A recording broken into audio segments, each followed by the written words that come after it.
Pourquoi le ministre belge évite Kagame pour rencontrer Ndayishimiye à Bujumbura?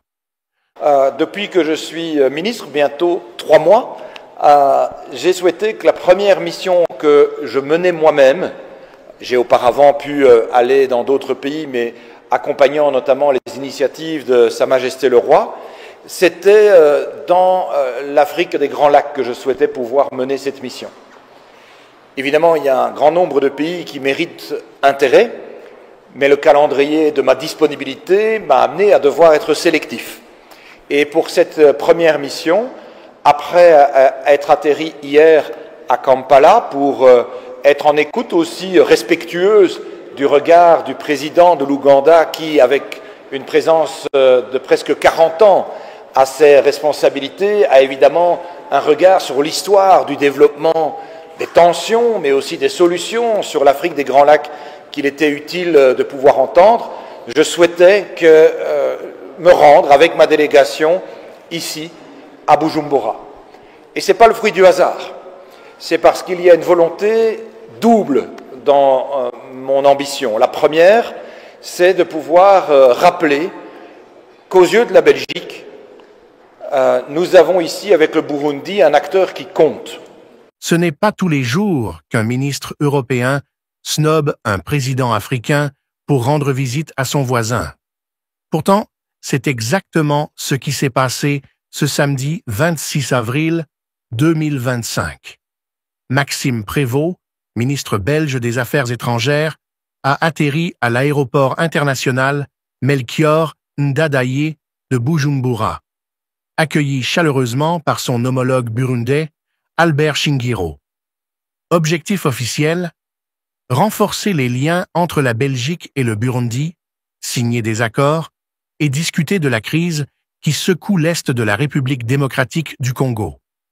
Mais ce qui fait jaser, c'est ce que Prévost n'a pas fait. Il n'a pas mis les pieds à Kigali pour saluer Paul Kagame, le président rwandais. Pourquoi ce choix? Est-ce un simple oubli d'agenda ou un signal diplomatique fort? Restez avec moi, car ce que vous allez découvrir dans cette vidéo pourrait bien révéler une nouvelle donne dans la géopolitique des Grands Lacs.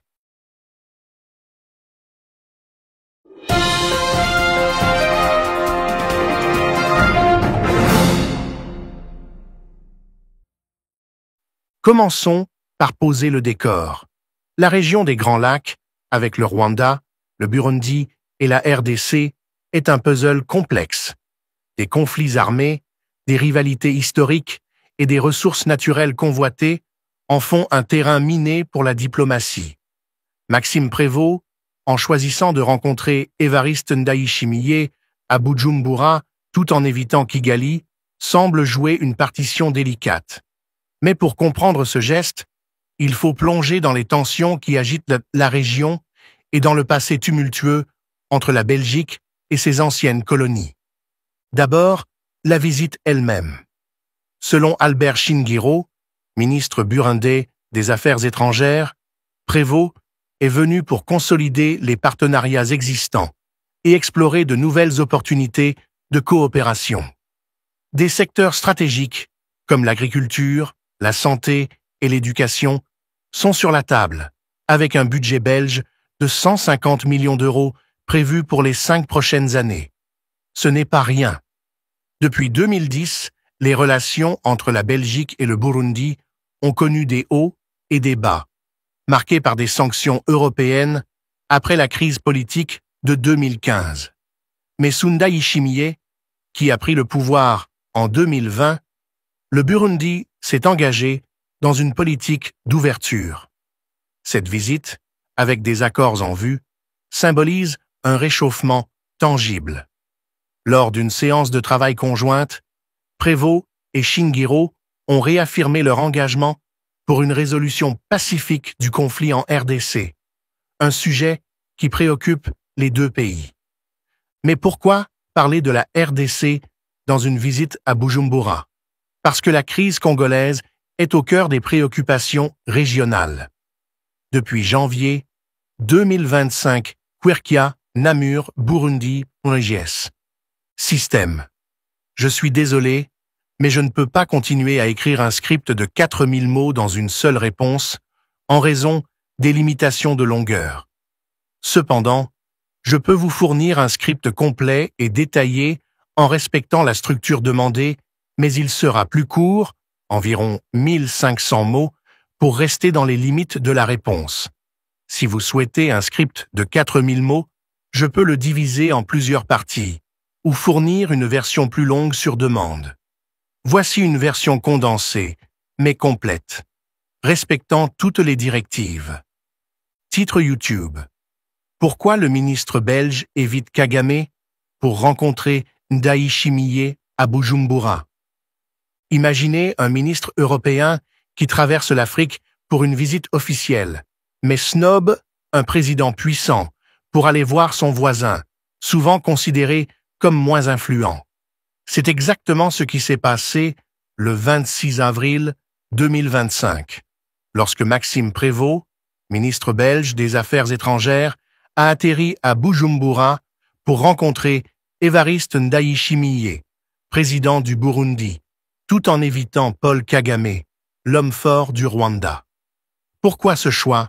Est-ce une simple question d'agenda ou un message diplomatique calculé? Restez avec moi, car ce que vous allez découvrir pourrait changer votre vision de la géopolitique des Grands Lacs. La région des Grands Lacs est un échiquier complexe. Rwanda, Burundi, République démocratique du Congo, 3 pays liés par l'histoire, mais déchirés par des conflits, des rivalités et des ressources convoitées. Au cœur de cette région, la crise en RDC fait rage, avec des groupes armés comme le M23, soutenu par le Rwanda, selon plusieurs rapports, qui sèment le chaos dans l'est du pays.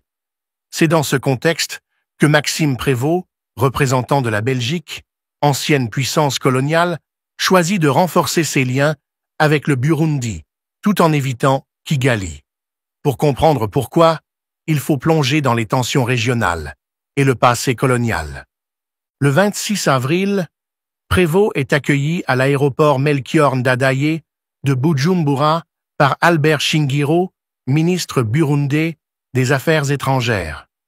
Selon Shingiro, cette visite vise à consolider les partenariats existants et à explorer de nouvelles opportunités, notamment dans l'agriculture, la santé et l'éducation. Un budget de 150 millions d'euros sur 5 ans est évoqué, signe d'un réchauffement entre la Belgique et le Burundi après des années de tensions. Depuis la crise politique de 2015, marquée par des sanctions européennes, le Burundi, sous Ndayishimiye, s'ouvre au monde. Cette visite, avec des accords prévus, symbolise une nouvelle page. Mais ce qui retient l'attention, c'est l'absence de Kigali dans l'itinéraire de Prévost. Le Rwanda, dirigé par Paul Kagame depuis 1994, est un acteur clé dans la région. Pourtant, les relations entre la Belgique et le Rwanda se sont effondrées en mars 2025, lorsque Kigali a rompu les liens diplomatiques, accusant Bruxelles de soutenir la RDC dans le conflit et de propager des mensonges sur son rôle. Kagame a même qualifié les Belges de sans-vergogne pour avoir poussé à des sanctions internationales. En réponse, la Belgique a expulsé les diplomates rwandais, rendant une visite à Kigali politiquement impossible. Pourquoi ce divorce? Tout remonte à la crise en RDC. Depuis janvier 2025, le M23, un groupe armé que la RDC et l'ONU accusent le Rwanda de soutenir, a capturé des villes clés comme Goma et Bukavu, provoquant une crise humanitaire massive. Plus de 7 millions de personnes ont été déplacées et des milliers ont fui vers le Burundi. Ndayishimiye, dans une interview à la BBC, a accusé Kagame de vouloir déstabiliser son pays via des groupes comme Red Tabara, tout en plaidant pour le dialogue. La Belgique, alignée sur l'UE, a adopté des sanctions contre des officiers rwandais et le M23, provoquant la colère de Kigali.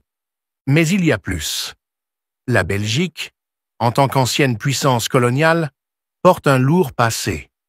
Son rôle dans la division ethnique au Rwanda et au Burundi, notamment via les cartes d'identité ethnique dans les années 1930, est souvent pointé du doigt comme une cause des tensions ayant mené au génocide de 1994.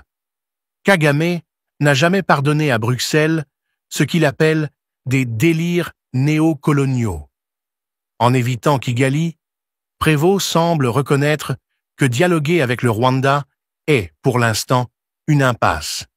Pourtant, certains y voient une stratégie risquée. En renforçant ses liens avec le Burundi, la Belgique pourrait attiser les tensions avec le Rwanda, qui perçoit Ndayishimiye comme un adversaire. D'autres estiment que Prévost mise sur le Burundi comme un allié dans la quête d'une paix régionale, vu son rôle dans l'accueil des réfugiés congolais et sa volonté de dialogue. Lors de leur réunion, Prévost et Ndayishimiye ont réitéré leur attachement à une résolution pacifique du conflit en RDC, un message qui contraste avec l'intransigeance de Kagame. Voici le moment clé. En snobant Kagame, Prévost envoie un signal. Ce n'est pas seulement une question de diplomatie froissée, c'est une reconnaissance que le Rwanda, malgré son influence, est de plus en plus isolé. Les États-Unis, le Royaume-Uni et même le Qatar, qui a récemment accueilli des pourparlers entre Kagame et Tshisekedi, président de la RDC, semblent prendre leur distance. Pendant ce temps, le Burundi, souvent éclipsé, gagne en crédibilité. Cette visite pourrait marquer un tournant, où Bujumbura devient un partenaire stratégique pour l'Europe face à la crise congolaise. En fin de compte, cette histoire n'est pas seulement celle d'une visite manquée, c'est une leçon sur le pouvoir, les alliances et les cicatrices du passé. La Belgique, en choisissant le Burundi, montre qu'elle veut jouer un rôle dans la paix régionale, mais à quel prix? Le risque d'escalade avec le Rwanda plane et la RDC reste un baril de poudre. Une chose est sûre, dans les Grands Lacs, chaque geste compte, et celui de Prévost pourrait redessiner les lignes de fracture. Si cette analyse vous a fait voir la région sous un nouveau jour, ne vous arrêtez pas là. Abonnez-vous pour plonger plus loin dans les coulisses de la géopolitique africaine. Et dites-moi en commentaire, pensez-vous que la Belgique a raison de snober Kagame ou est-ce une erreur stratégique? À bientôt. Au bord d'Air Force belge, arrivé ce matin à l'aéroport international Mekioro Ndadaye de Maxime Prévost, vice-premier ministre de l'État fédéral de la Belgique. Il est en même temps ministre des Affaires étrangères, ministre des Affaires européennes et de la coopération au développement. Il a été accueilli par le secrétaire permanent au ministère des Affaires étrangères et de la coopération au développement, Ferdinand Bashikako. Après aéroport, direction au ministère des Affaires étrangères et de la coopération au développement, où il a été reçu par son homologue Albert Shingiro, ministre des Affaires étrangères et de la coopération au développement burundais. En audience, l'entretien a été fait à huis clos. L'audience s'est clôturée par une séance d'échange des cadeaux en signe de fraternité.